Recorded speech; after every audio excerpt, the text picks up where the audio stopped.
Olá, muito boa tarde.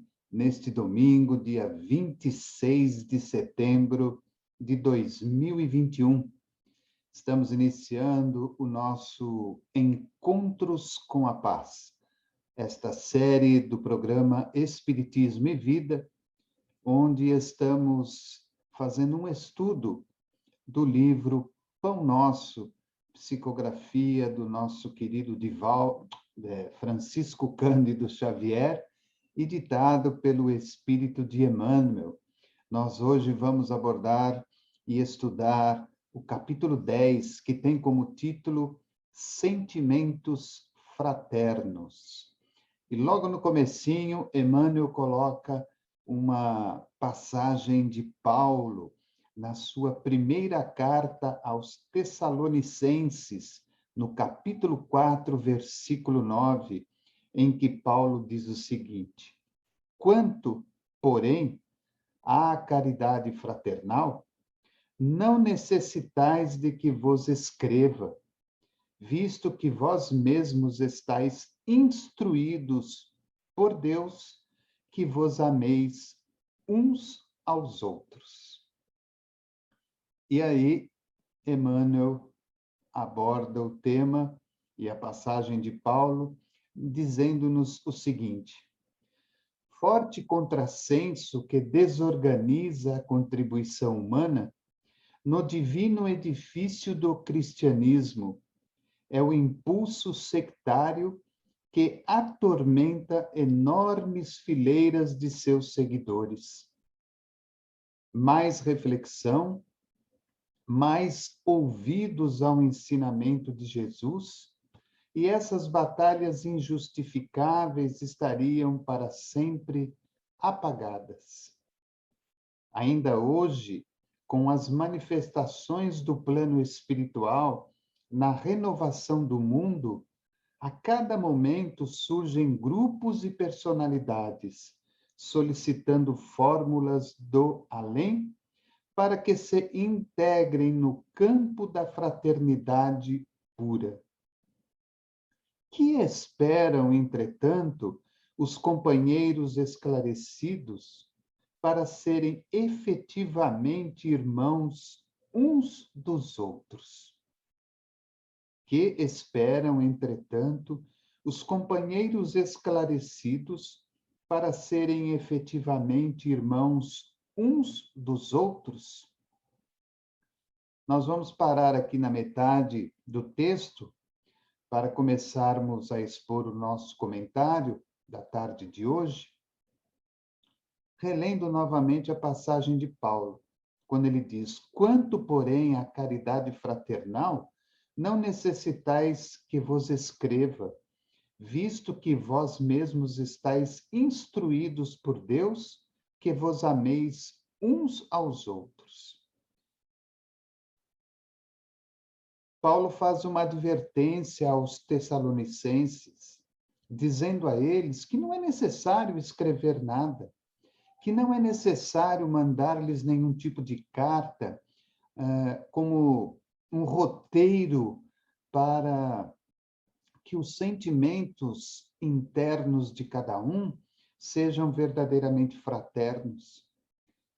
Ele mesmo dá a resposta dizendo que todos eles estavam instruídos por Deus no sentido de que é preciso amar uns aos outros. E aí o nosso querido Emmanuel, de uma forma muito clara e muito objetiva, ele nos fala que muitas vezes há um contrassenso, porque nós nos disponibilizamos diariamente a estarmos presentes nos atos de caridade, a estarmos presentes nas atividades doutrinárias, sejam elas aquelas teóricas ou as práticas. Estamos diariamente dispostos a algum tipo de renovação e mudança dentro da nossa família, dentro do nosso trabalho, dentro do nosso convívio social e baseamos essas modificações, essas alterações nos ensinos que os benfeitores espirituais nos oferecem, nos ensinos que estão contidos no Evangelho de Jesus, no Antigo Testamento, no Novo Testamento. E ele mesmo diz que há, em determinados instantes, um contrassenso em tudo isso. Porque, na realidade, teoricamente, nós nos disponibilizamos a falar do amor, a falar da caridade, a falar da benevolência, a falar da compreensão, a falar do perdão, a falar de tantos ensinamentos trazidos por Jesus e de tantos ensinamentos trazidos posteriormente pelos espíritos amigos. Mas que no afã de cada dia, na tarefa de cada dia, nós muitas vezes nos esquecemos de fazer com que a teoria exposta seja a prática diária da nossa existência.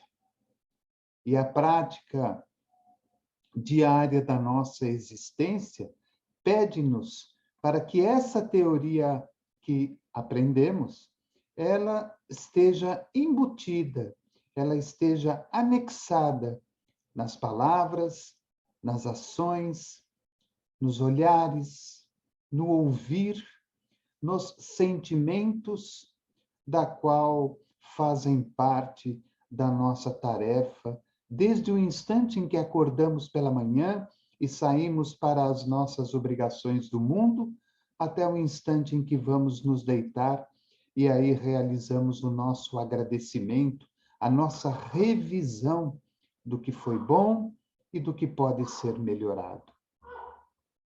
O próprio Emmanuel diz, ainda hoje, com as manifestações do plano espiritual, na renovação do mundo, a cada momento surgem grupos e personalidades solicitando fórmulas do além para que se integrem no campo da fraternidade pura. Então, é como se Emmanuel estivesse nos lembrando, olha, Deus, através das suas leis naturais, através dos seus inúmeros mensageiros, e principalmente através de Jesus, já nos ofereceu a fórmula ideal para que essa fraternidade se estabilize, se realize de forma verdadeira. Ou seja, que nós nos amemos uns aos outros. Ficamos pedindo ao plano espiritual ideias mágicas para que esse fato aconteça, para que essa tão sonhada e tão desejada atividade se realize no seio da sociedade, no seio da família, do trabalho e até mesmo no seio da casa espírita ou do movimento espírita. E aí ele deixa uma pergunta para nós. Que esperam, entretanto, os companheiros esclarecidos para serem efetivamente irmãos uns dos outros? O que nós estamos esperando? Nós que falamos tanto de amor, como eu disse, de caridade, de perdão, de misericórdia, falamos tanto de fraternidade, de bondade, muitas vezes nos chamamos de irmãos, de irmãos. Só que parece que o discurso ainda está muito distante da ação de cada dia, porque temos ainda entre nós inúmeros antagonismos, inúmeras ideias que não se afinam e não se ajustam, porque cada um de nós, em virtude do desenvolvimento espiritual e moral que temos, frente às encarnações que já vivenciamos e a esta que estamos vivenciando também, nós temos visões diferentes, ideias diferentes, pensamentos diferentes. Acreditamos que a base da fraternidade seja simplesmente o ato de nos vermos como espíritos, e não como seres humanos na sua materialidade.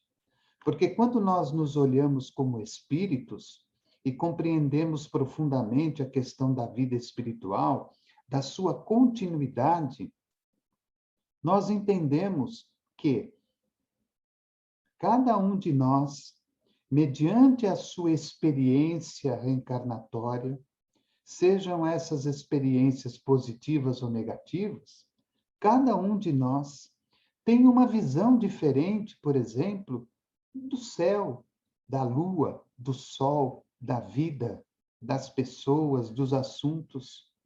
Mas isso não significa que um ou outro esteja certo ou errado. É a maneira como nós observamos o sol, a lua, o céu, a vida.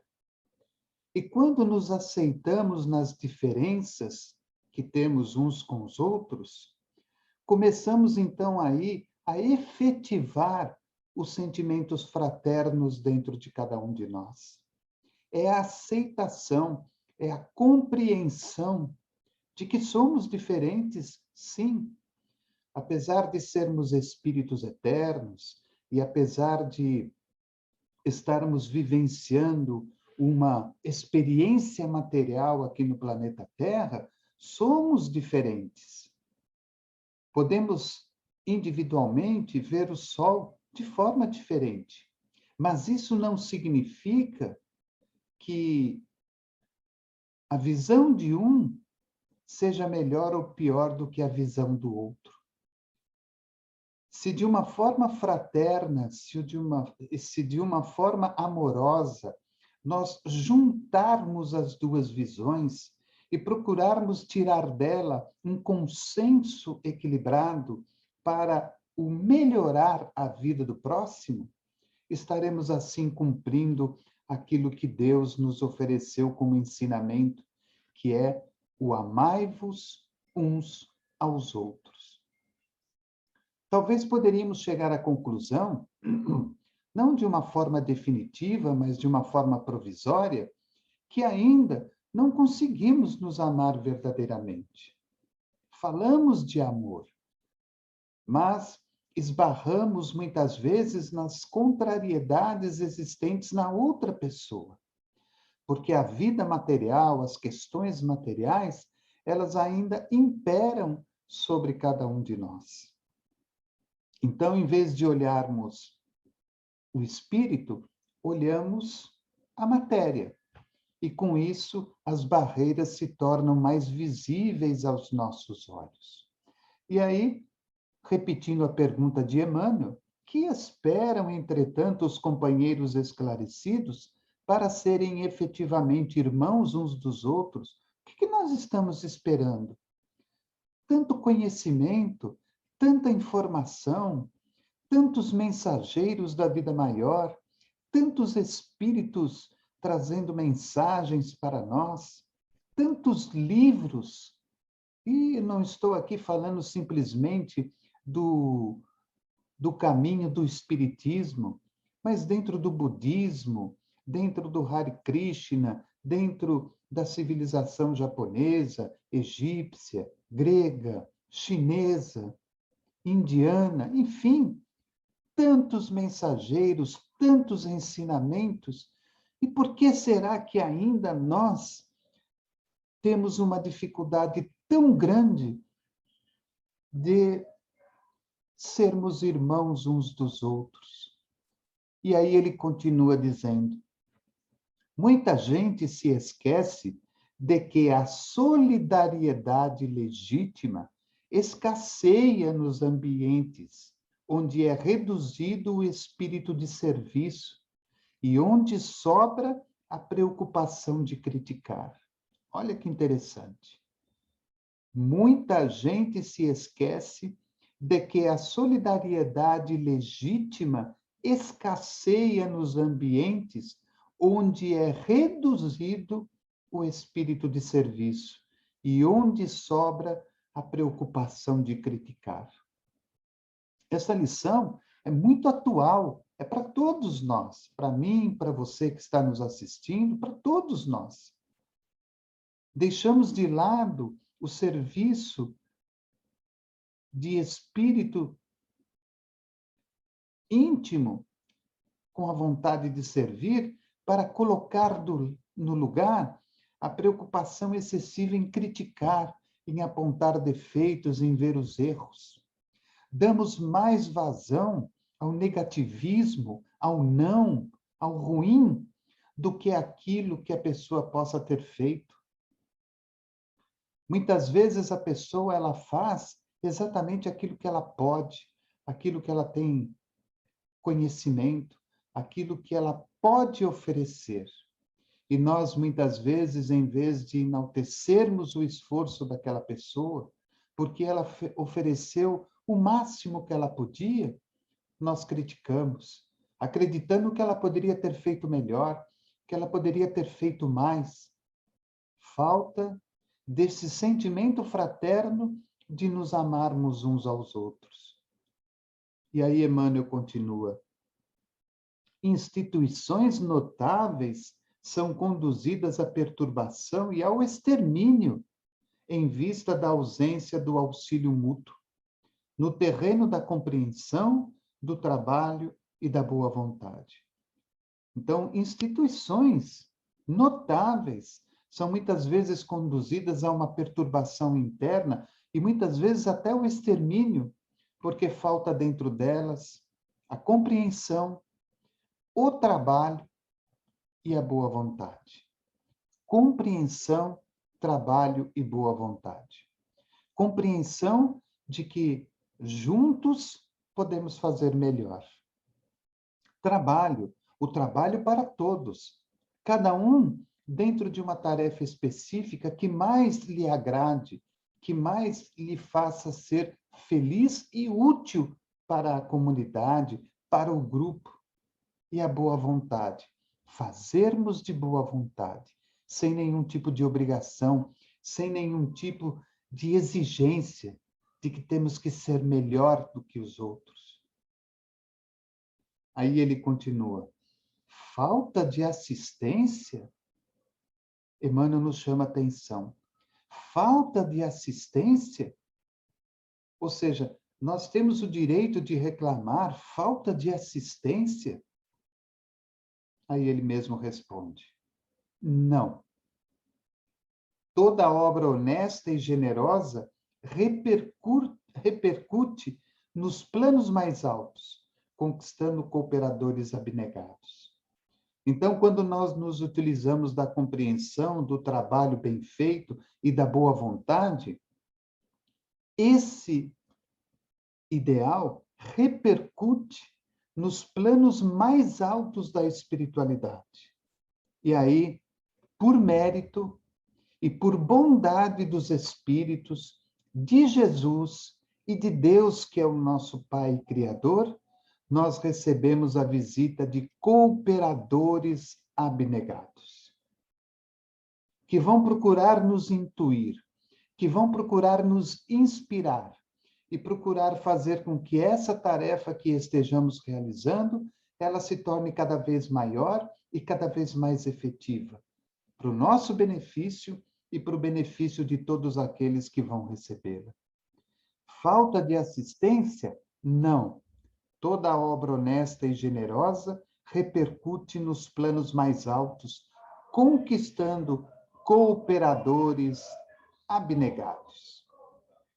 E aí ele termina: quando se verifique a invasão da desarmonia nos institutos do bem, que os agentes humanos acusem a si mesmos pela defecção nos compromissos assumidos ou pela indiferença ao ato de servir.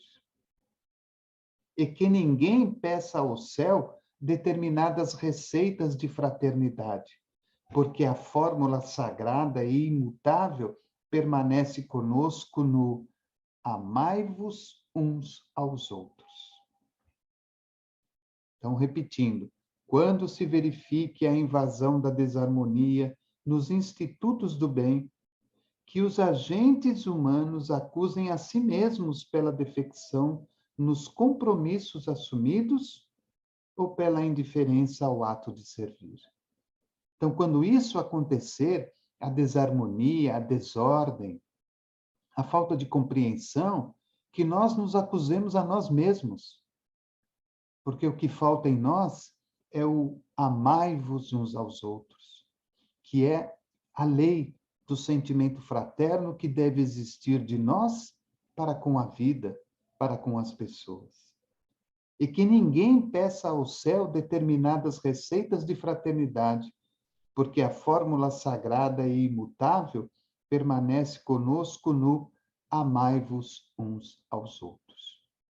Então, se nós estamos desejando sentimentos fraternos, de bondade, de caridade, de trabalho, de compreensão, de boa vontade, de tolerância, de otimismo, de perdão, que nós aprendamos a lei sagrada e primeira que os Espíritos nos ensinam. Amai-vos uns aos outros. Antes de nos chamarmos de irmãos, que nós nos amemos da maneira que somos, que nós nos aceitemos da maneira que nós somos, que nós entendamos que cada um está no devido lugar que lhe pertence, que cada um está fazendo o trabalho conforme a sua possibilidade e conforme as suas forças. Que se algo não vai bem, não é por causa da ausência da espiritualidade, mas com certeza é a falta do amor entre nós, desse sentimento fraterno que nos une e que nos faz crescer. Quando nos deparamos com instituições ou com grupos em que a harmonia permeia todas as atividades ali existentes, nós vamos observar que aqueles espíritos ali encarnados, eles se amam verdadeiramente, se aceitam da maneira que são, entendem cada um os limites individuais de cada um e juntos se ajudam para que a obra esteja acima de cada um deles. Que nós aprendamos com o amai-vos uns aos outros, de que o ensinamento de Deus através das leis naturais e que os ensinamentos de Jesus contidos no seu evangelho e que todos os ensinamentos posteriores trazidos pelos espíritos amigos estão acima, muito acima dos nossos desejos, dos nossos anseios e da nossa vaidade humana. Que o nosso orgulho, que o nosso egoísmo, que a nossa vaidade sejam definitivamente apagados da nossa existência e da nossa trajetória, para que a obra de Deus se faça presente acima de tudo, em todos os momentos. Então fica aí a nossa lição de hoje, do capítulo 10 do livro Pão Nosso, Sentimentos Fraternos. Eu vou, para encerrar, repetir a mensagem de Paulo aos Tessalonicenses, no capítulo 4, versículo 9, na primeira carta que Paulo envia aos Tessalonicenses. Quanto, porém, à caridade fraternal, não necessitais de que vos escreva, visto que vós mesmos estáis instruídos por Deus, que vos ameis uns aos outros. É como se eu estivesse dizendo para vocês, olha, eu não preciso estar aqui falando de sentimento fraterno, porque todos nós já estamos instruídos por Deus de que o principal é ameis uns aos outros. Bom final de domingo. Daqui a pouquinho, às 20 horas, a continuidade do nosso estudo sistematizado do livro O Evangelho segundo o Espiritismo, com o nosso querido companheiro Paulo César Lodi, de Bauru. E no próximo domingo, voltamos na continuidade do nosso estudo do livro Pão Nosso, nesta série Encontros com a Paz. Bom descanso a todos e uma semana repleta de alegria, de paz e de muita felicidade. Até mais.